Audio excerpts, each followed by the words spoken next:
আসসালামুআলাইকুম। বাইরে থেকে আগত সমস্ত আজাদারানি মুমিন ভাইদের উদ্দেশ্যে বলছি, আপনারা আমাদের পাশে আজা এসে বসুন, আমাদের সঙ্গে সহযোগিতার হাত ভাই বাড়িয়ে দিন।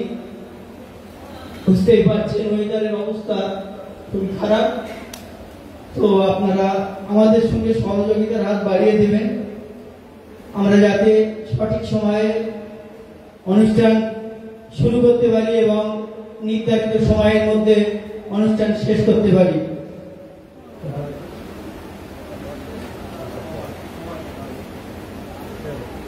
আমাদের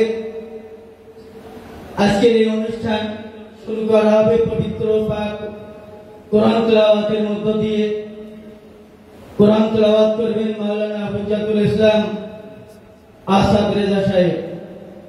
এরপরে কোরআন তেলাওয়াতের পর আমাদের মাসিয়া দক্ষিণ পাড়ার মোহাম্মদিয়া মসজিদের পেশাইমাম মাওলানা মুস্তফা আলী সাহেব ওনার সংক্ষিপ্ত মজলিস পড়বেন, তারপর মার্সিয়া পাঠ করা হবে।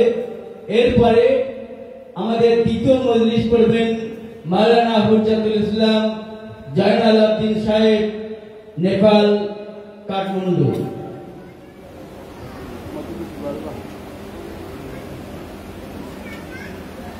7:20 কোরআন তেলাওয়াত।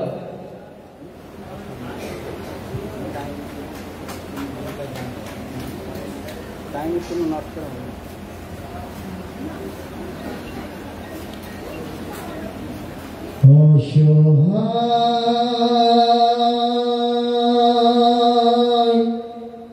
হয়েছে বাবা, দেখো তোমার জেনা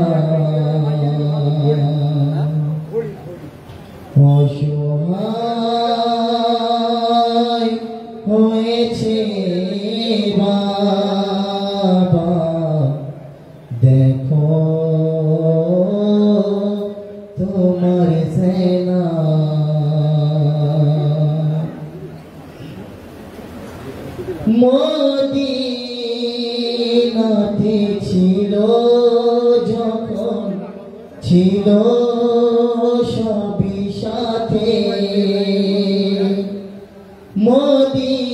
মদিনা ছাড়ার পরে দুঃখ আছে সাথে ভাইয়ের কাফন সাথে নিয়ে আছে জয়নাব অসহায় হয়েছে বাবা দেখো তোমার জয়নাব অসহায় হয়েছে বাবা দেখো তোমার জয়নাব 18 ভাইয়ের বোন দেখো না কি হালে মাথা তেমনি চাদর পাপীদের মাঝে মাথার চুলে দেখো না মোর ডেকেছে জয়নাব অসহায় হয়েছে বাবা দেখো তোমার জয়নাব নানার ছবি দেখো একবার ছিল মোর সাথে 18 বছর পালন করেছি তাকে হাতে বিরহের জ্বালা কেমনে সইবে বলো জয়নাব অসহায় হয়েছে বাবা দেখো তোমার জয়নাব কোথায় আছো তুমি আমার ভরসা গাজী তুমি তো বাবার আসলে ছবি দুহাত কাটা তোমাকে দেখেছে যে জয়নাব অসহায় হয়েছে বাবা দেখো ও তোমার জয়নাব মোহাম্মদের জন্য ফেলেনি চোখের পানি ভাইয়ের উপর তাদের করে ছিসাদে কাজে আমি ভাইয়ের কাফন সাথে নিয়ে আছে যে জয়নাব অসহায় হয়েছে বাবা দেখো তোমার জয়নাব সাল্লাল্লাহু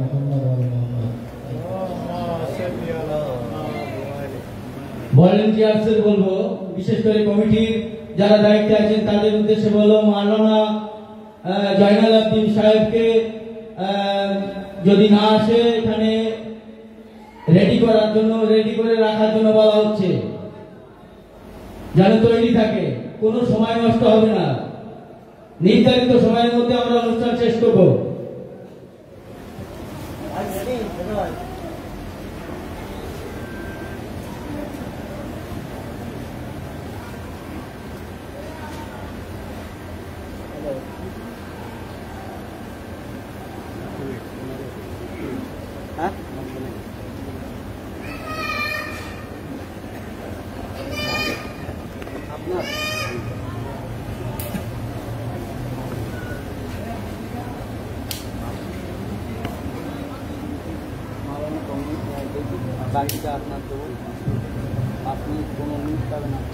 أعوذ بالله من الشيطان الرجيم بسم الله الرحمن الرحيم إن الله وملائكته يصلون على النبي يا أيها الذين آمنوا صلوا عليه وسلموا تسليما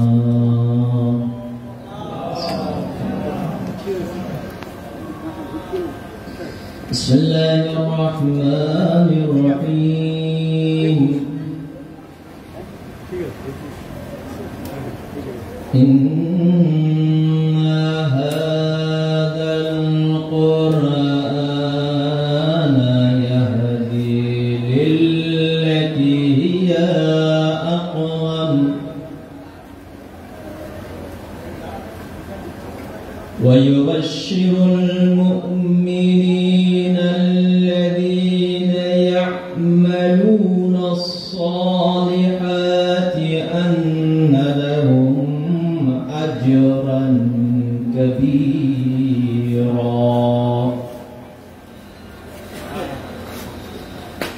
وأن الذين لا يؤمنون بالآخرة أعتدنا لهم عذابا أليما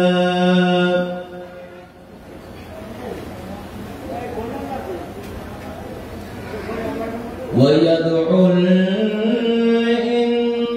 الإنسان بالشر دعاءه بالخير فكان الإنسان عجولا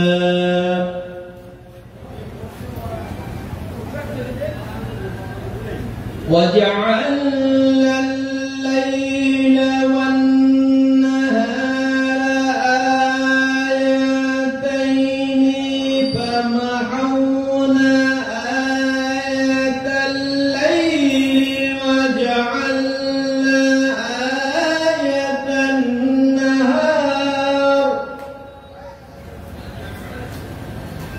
وجعلنا آية النهار مبصرة لتبتغوا فضلا من ربكم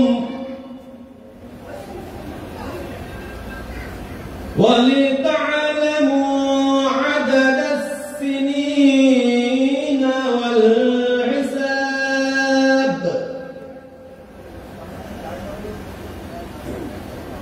وكل شيء فصلناه تفصيلا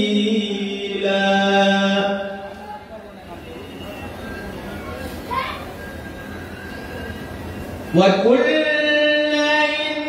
إنسان ألزمناه طائره في عنقه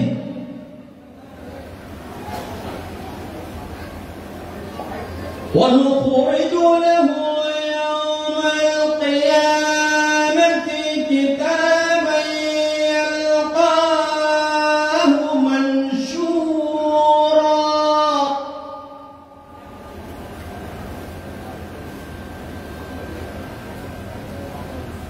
وكل إنسان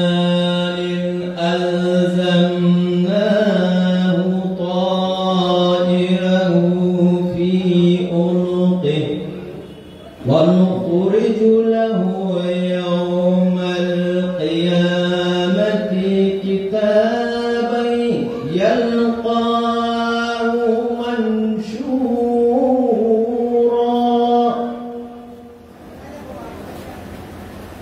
اقرأ كتابك كفى بنفسك اليوم عليك حسيبا صدق الله العلي العظيم وصدق الله النبي الكريم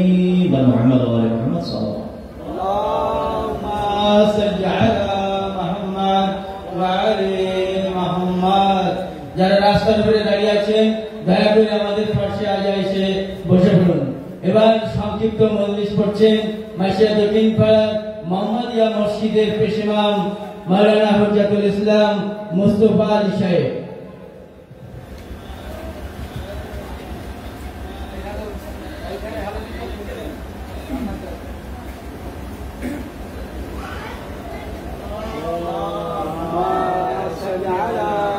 محمد وعلى محمد اللهم صل على محمد وعلى محمد اللهم صل على محمد وعلى محمد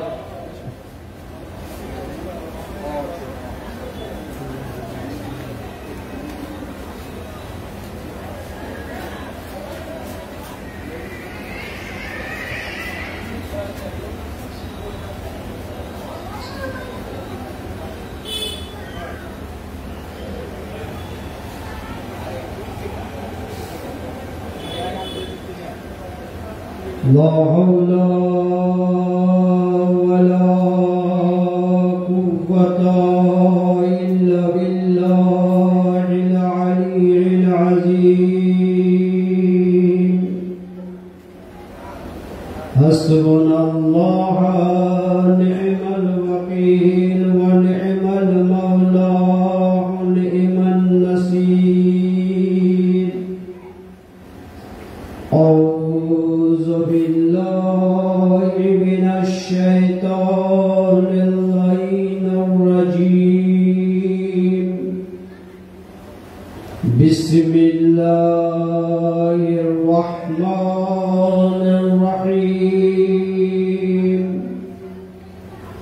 الحمد لله رب العالمين والصلاة والسلام على سيدنا ومولانا أبي القاسم محمد اللهم صل على محمد وعلى محمد وآله الطيبين الطاهرين المعصومين المظلومين ولعنة الله على أعدائهم أجمعين من يومنا هذا إلى قيام إلى يوم الدين أما بعد فقد قال الله تعالى في القرآن المجيد وهو قوله الحق قال الله تعالى بسم الله الرحمن الرحيم وإن من شيعته لإبراهيم صلى الله صل على محمد وعلى সমস্ত তারিফ ও প্রশংসা সেই মহান আল্লাহ তাআলার জন্য, যিনি কুল কায়নাতের সৃষ্টিকর্তা এবং মালিক। আমি সেই আল্লাহ তাআলারই একটি বাণীকে পাঠ করলাম, যে বাণীটি জনাবে ইব্রাহিম খলিলুল্লাহর বিষয়ে আল্লাহ তাআলা সূরা সাফফাতে 83 নম্বর আয়াতে বয়ান করেছে। এবং এই আয়াত আল্লাহ তাআলা এই কারণেই নাজিল করেছেন। এই আয়াতের পিছনে অনেক রহস্য আছে, যেটা আল্লাহ তাআলা যে সময় হযরতে ইব্রাহিমকে সৃষ্টি করেন এবং ওনার চোখের উপর থেকে পর্দাকে সরিয়ে দেয় এবং আরশের যে মুনাজারা অর্থাৎ আরশেতে উনি যে দেখার সেই ক্ষমতা দিলেন আল্লাহ তাআলা সাল্লাল্লাহু করবেন মুহাম্মদ আলী মুহাম্মদ।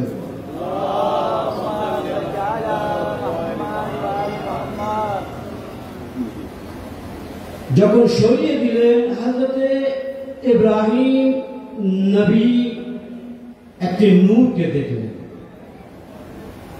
নূরকে দেখার পরে আল্লাহ তাআলার কাছে প্রশ্ন করে, ইয়া আল্লাহ, এ নূর কার নূর?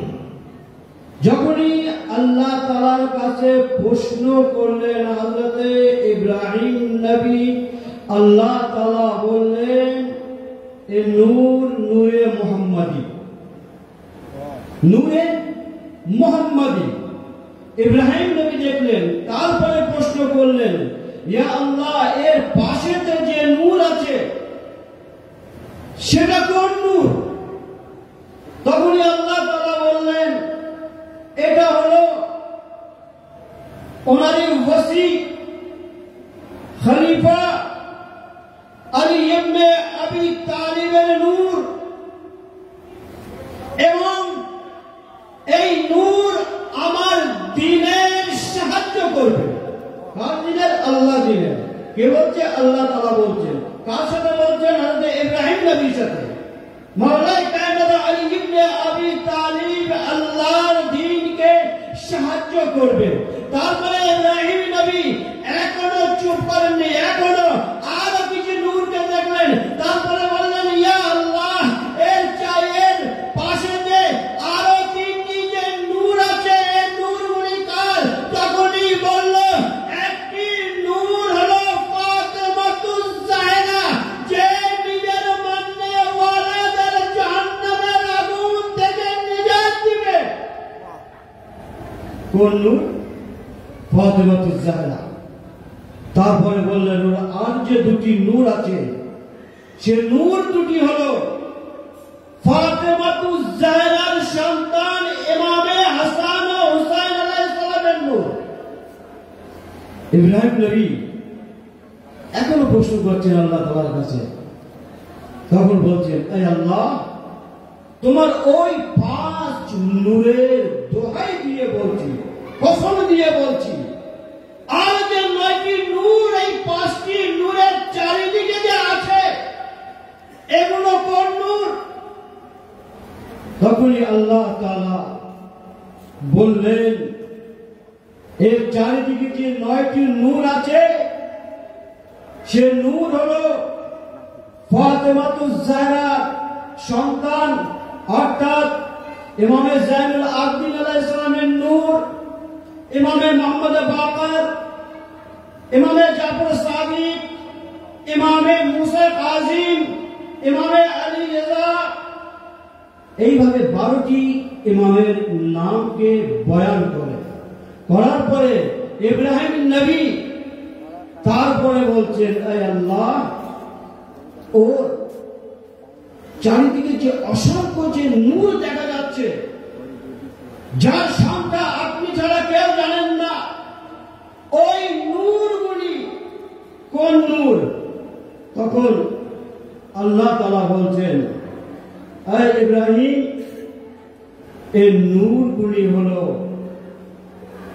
আলীর শিয়াদের নূর, আলীর মাননেওয়ালা তাদের নূর।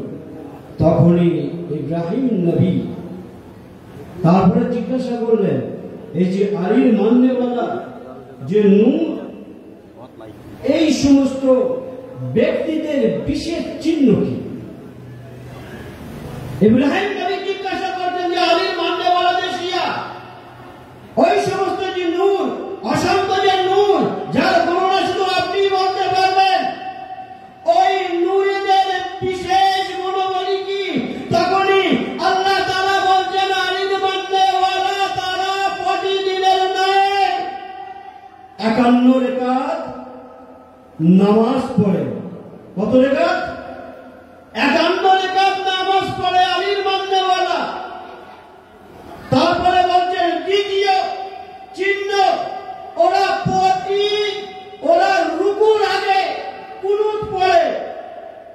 নামাজে রুকুর পূর্বে ওরা কুনুত পড়ে, তারপরে বলছে ওরা ডান হাতেতে আংটি পড়ে।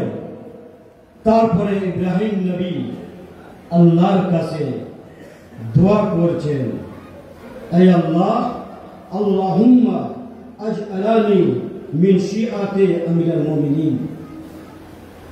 এবার ভেবে দেখো যে মাওলাই কায়নাত আলী ইবনে আবি তালিবের শিয়া হওয়ার জন্য আল্লাহ তাআলা তিনটি শর্ত বলছে, শিয়াদের যে খুশুসিয়াত। 51 রাকাত নামাজ দিনে এবং কুনুত পাঠ করা রুকুর পূর্বে এবং ডান হাতে আংটি পরা। তারপরে ইব্রাহিম নবী আল্লাহর কাছে দোয়া করছেন, হে আল্লাহ, আমাকে ওই শিয়ানে আমিরুল মুমিনিনের মধ্যে আমাকে গণনা করো। তাহলে আমরা যদি শিয়ানে আলী হয়ে থাকি, তাহলে আমাদেরকে প্রথম আমাদের নামাজ পড়তে হবে। এবং নামাজ এমনই এক গুরুত্বপূর্ণ জিনিস,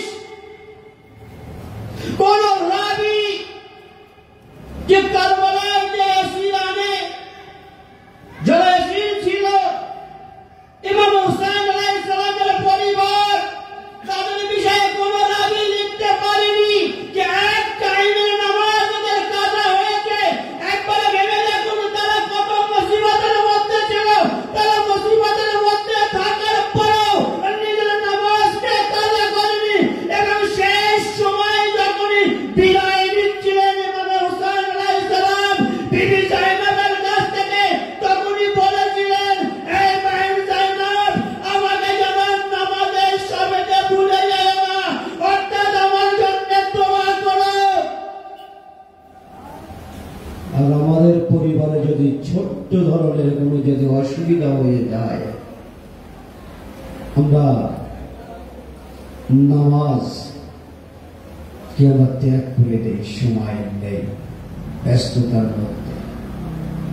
এ কেমন ব্যস্ততা! আমরা হুসাইনের মান্যওয়ালা। কারবালার ময়দানে যে যখন ইমাম হুসাইন জোহরের যখন নামাজের সময় হয়, মাওলা হুসাইনের সঙ্গে যখন জোহরে কায়েম বলে, মাওলা নামাজের সময় হয়ে গেছে, তখন মাওলা হুসাইন আলাইহিস সালাম কি বলেছিলেন? আনা উহিব্বুস সালাত, আমি নামাজকে ভালোবাসি। আপনার বিপদ যে ওই বিপদের চেয়েও বেশি। চারিদিকে শত্রু তীর তলোয়ার যেখানে চলছে,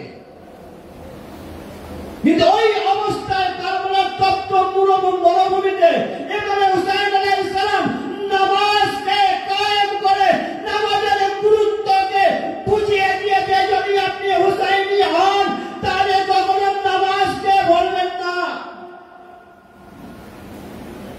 আজাদারানে মজলুমে কারবালা, আমার সময় সংক্ষিপ্ত হয়ে গিয়েছে, আমি এর বেশি আর সময় নিতে চাই না। আমি এখানেই সমাপ্ত করলাম। মাসায়েব ইনশাআল্লাহ আমার পরবর্তী মাওলানারা পড়বেন। আলহামদুলিল্লাহি রাব্বিল আলামিন। এরপরে মার্সিয়া পাঠ করে শোনাচ্ছেন জনাব আমজেদ আলী সাহেব, মাইশা উত্তরপাড়া।